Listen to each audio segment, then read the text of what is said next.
Hello, my name is Anneshia Freeman. I'm also known as the Locksmith because I make keys for people who are locked up in their minds. I'd like to welcome you to 5 Minutes with the Locksmith, which is a video that I make once a week. Today's topic is the people should know what you know lie. That's the nickname I've given for the dysfunctional unconscious belief that I'm going to talk about today. Now, whenever you hear Anneshia Freeman, aka the Locksmith, talk about lies, unaddressed issues, or dysfunctional unconscious beliefs, as I use those terms interchangeably, I'm referring to negative unconscious beliefs that were programmed into our minds during the formative years. That's why they call them the formative years, because the form of how we're going to think and process information later in life is created during those critical foundation years. So the lie, the actual dysfunctional unconscious belief that I'm going to talk about today is this one here. I'm going to put it up. I hope you can see it despite the glare of the camera. It's Oh boy. Other people should automatically possess certain information because you do. And if they don't, then they are stupid.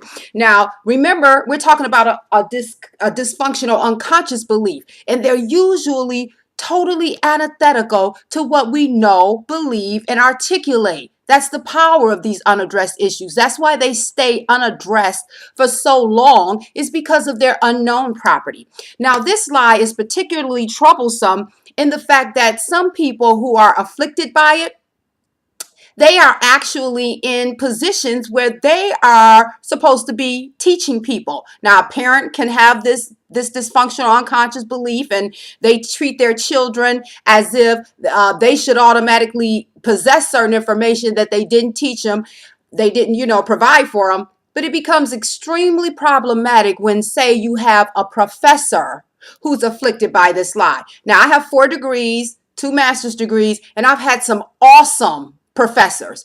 But I've also had a professor, more than one, trying to be nice, who was afflicted by this particular dysfunctional unconscious belief, And this particular professor, one particular professor who was afflicted by this issue, he taught the hardest class for my MBA program. Now, most programs, degree programs, have one class in it that's meant to separate the people who they feel don't need that degree.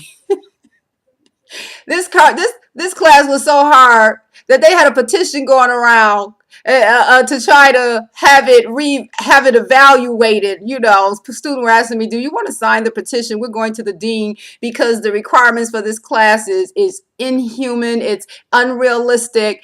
And so that's how hard the class was. And he would start every class. He started by telling a story about how ridiculously stupid somebody was, and the way he told the story was actually him letting us know he suffered with this issue. Well, he let me know because I specialize in cognitive restructuring. I got an MBA, but I have been working as a counselor for years before I got the MBA. And so I knew immediately the first day of class that he suffered with this issue. Why would you tell a story about someone who said something and you thought they were so ridiculously unintelligent just because they asked a question that you would never ask because you had some information they didn't have?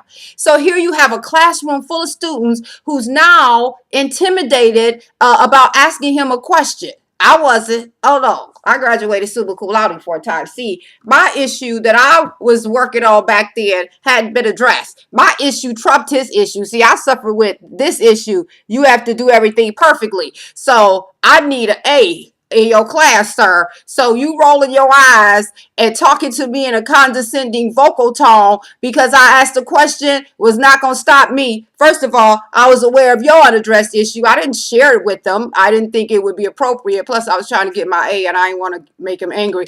But his issue did not stop me. So that's another good point that I want to make, is that once you know how the unconscious mind works, once you are aware of your unaddressed issues, you can spot issues in other people. Not so you can violate them emotionally and slap a card on them. I had to tell my clients, stop slapping cards on people. That's not right. But what you can do is you can navigate other people's unaddressed issues and not let them negatively impact you. So that's my 5 minutes. It's almost up. I don't even have time to talk about the answer. So if you want to get in touch with me or you're interested in any of my workbooks or card sets, I have card sets and workbooks. My website is www.anneshiaconsulting.com. So that's AnnesiaConsulting.com. Anneshia is spelled ANNESHIA.